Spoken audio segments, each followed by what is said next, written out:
Hey guys, welcome to episode 6 of the Amish Acres Project. It is July 31st, so it's about 2 weeks since we shot episode 5 here, and thought I'd come out here and give you an update on everything, and then also show you one of the big projects we got accomplished here that I've been meaning to do all year. And it's kind of like the last big project aside from replanting this food plot in about a month or so. So, water hole. That was a big project in episode 5.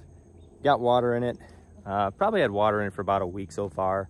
And we've got some deer tracks, some use of it. I don't have a camera over this hole yet, but I'll probably put one out here in the next week or so and try to keep tabs on how they're using this water hole. But we have had some good rains here recently, so things aren't extremely dry. So, you know, they're probably not going to be hitting this super heavy, but I think as fall comes, they might, and if things start drying down, all the plants start drying down, not as much moisture in that forage that they're eating, that they might want to come and hit this water hole a little bit more, which of course it's deer season at that time, so it should work out well for us and be a good extra thing to attract them in to this stand location. Also in last episode, episode 5, we sprayed this food plot with glyphosate, and it did have quite a few weeds in it. It had some velvet leaf in there, and I initially didn't think the glyphosate would kill the velvet leaf, but it actually did a pretty good job. It cleaned this plot up very well. It's very clean right now, and as you can see, it's actually green, and that's all soybeans, so it actually looks like soybeans are growing in our soybean plot, right? Last episode, it just looked kind of like weeds, didn't look very good, but it does look like soybeans, a soybean plot now, and the soybeans have really responded well to that weed control. There's still browse pressure on it, but I do see beans starting to kind of outcompete that current browse pressure. Again, this plot will be tore up in about a month to plant our fall 365 mix, but I think it's going to do good for us for the next month. It's looking much better, looking much more successful, I should say. Another thing that really took off since last video was our food plot screen, our Egyptian wheat food plot screen.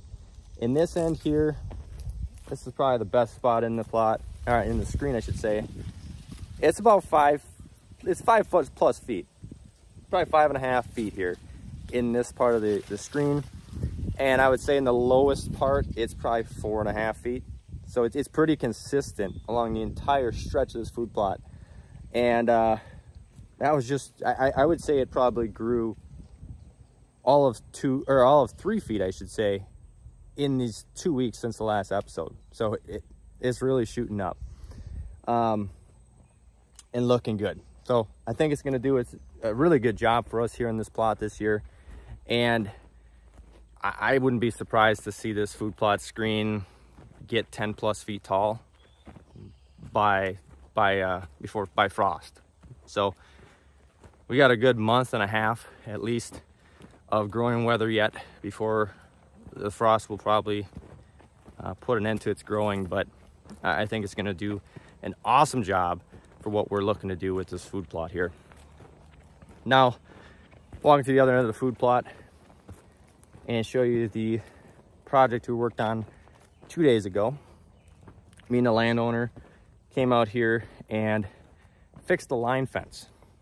There's a section of line fence here that was falling down, and there was 2 main deer trails that came through that down fence, and it's right in the center of the property along the east line. And from sitting in this tree stand back here where that water hole is last season and observing things, and also running some trail cameras in here, it was pretty apparent that deer were not coming where that stand site was as often as they were coming right through the center of this property. They would kind of bypass it up here through the neighbors, and if they did enter the property, they'd come through right here, which is about dead center. And I did sit down in here and hunt a time or two trying to kill a doe, and they did come through here, but trying to hunt bucks, like, you're just taking a risk, right? Sitting in the middle here, it's that time you sit in the middle that those deer are going to be where you would like them to be, and they'll be downwind to you, and you're either never going to see them and not even know they were downwind to you, or you're going to see them and they're going to see them bust out of there and never give you a shot opportunity.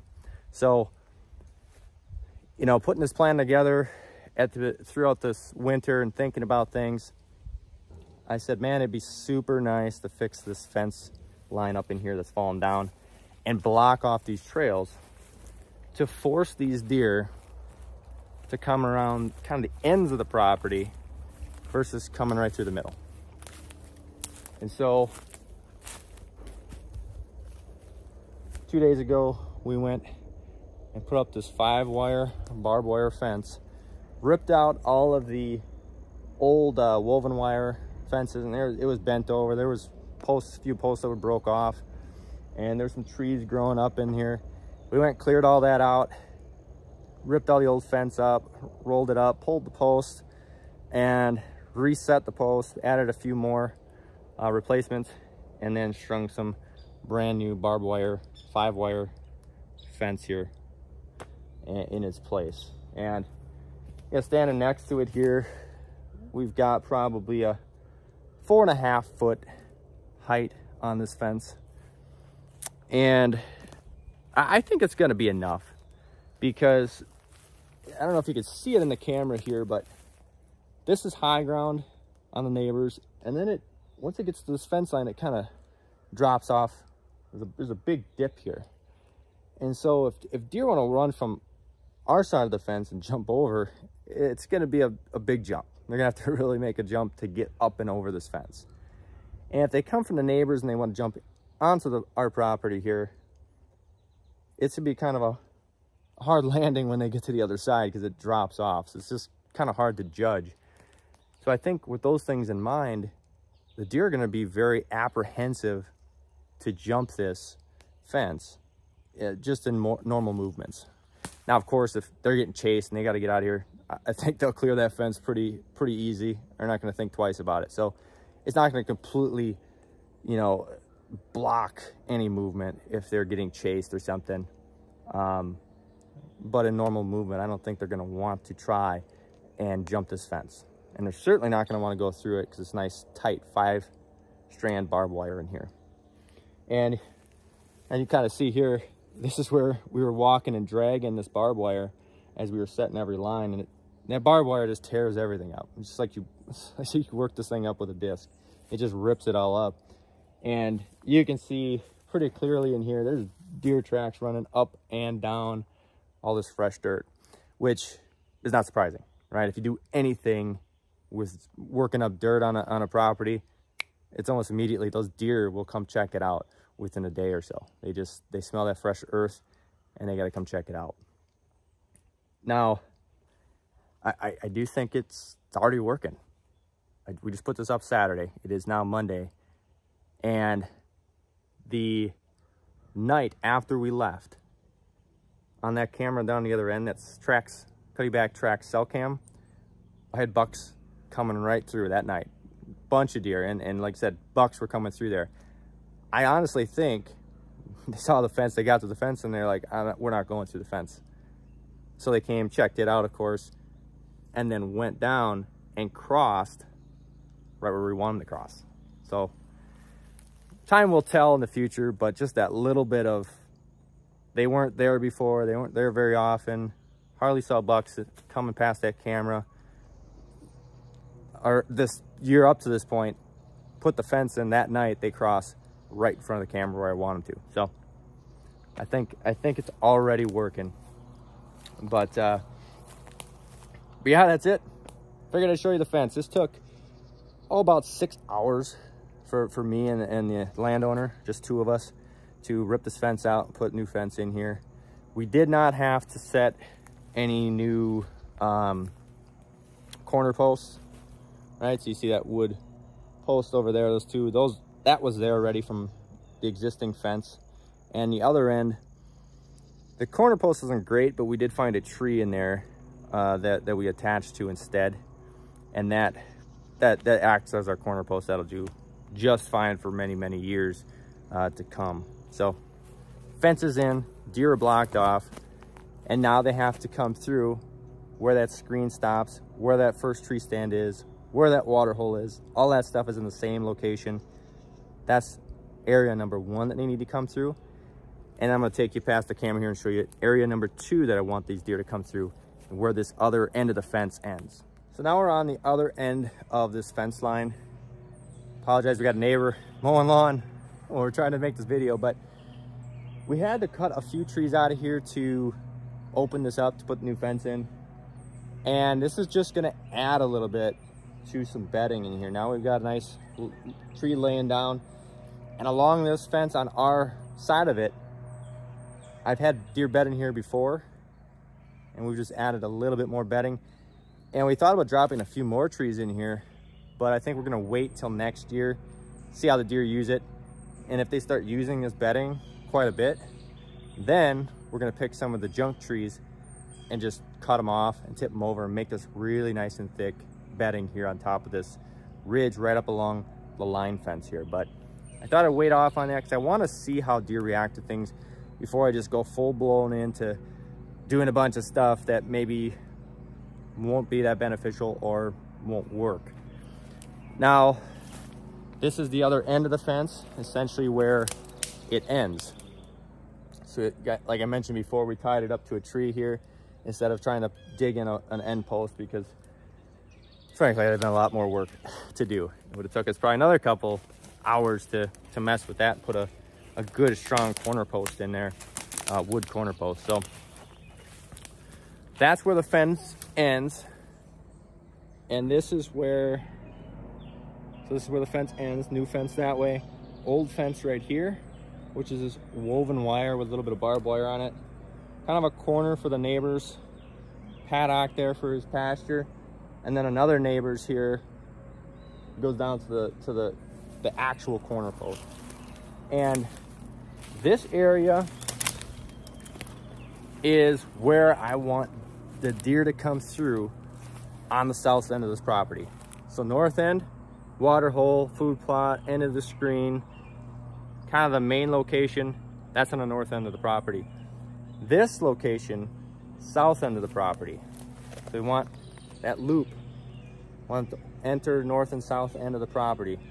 And this is the section that they have come through in the past already that I wanted to make even better and really force them to just come through this area. And what I'm gonna do down here is put in another mock scrape. So we'll have 2 mock scrapes on this property, one basically by each tree stand. This tree stand will have no other attraction to it other than a mock scrape. I want those deer to kind of just give them reasons to pull in and make this loop through the property. So I imagine deer, and what they're currently doing is jumping through the fence right over here on the other side of this tree. They jump on this side sometimes, but most of them are jumping on the other side. And they're gonna come through here, right through here, and this ridge drops down. And they're either gonna go down the ridge into the bottom, maybe check out some doe bedding there during the rut, or they're gonna loop around the top of this ridge and follow it down to where that food plot is. And again, just make that loop through the property. And so in this area where I'm standing right here is where I want to put that other mock scrape. And I'm thinking we're gonna stick a tree stand right in this big giant oak tree down here. I think, I mean, looking here, I'll have to range it. I'm thinking from where I'm standing to the oak tree, 20, 25 yards, maybe 30 yards to the actual fence line itself. And I think that's about it's the best tree in this spot. Everything else, once leaves fall off, they're kind of exposed. But that big oak, I think it can tuck a tree stand right up against it. And I love to hunt out of a tree saddle.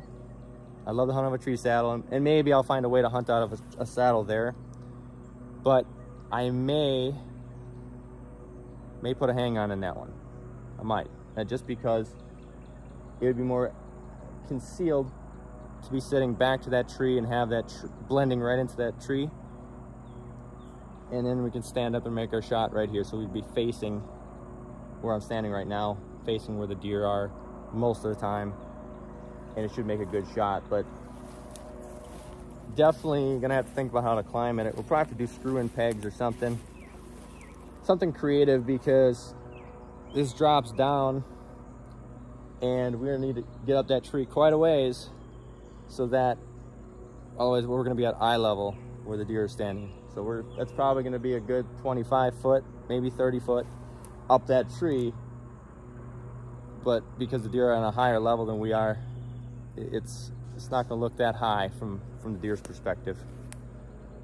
So that's the tree I think we're gonna climb into, and then we'll clean out an access path, and I'll explain all that with the wind and stuff like that in a different episode once we get to that point. So that's the project this week. Got that fence in.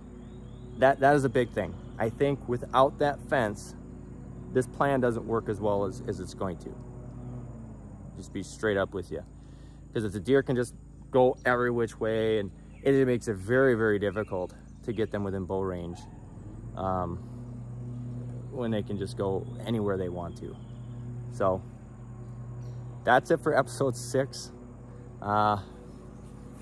Next episode, we'll probably put out some more trail cameras, and that's something that I'll talk about, what my strategy is for that.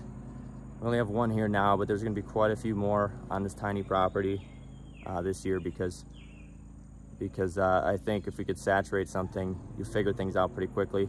We can figure out what to tweak next year and not waste as much time. So I'll get into that next episode.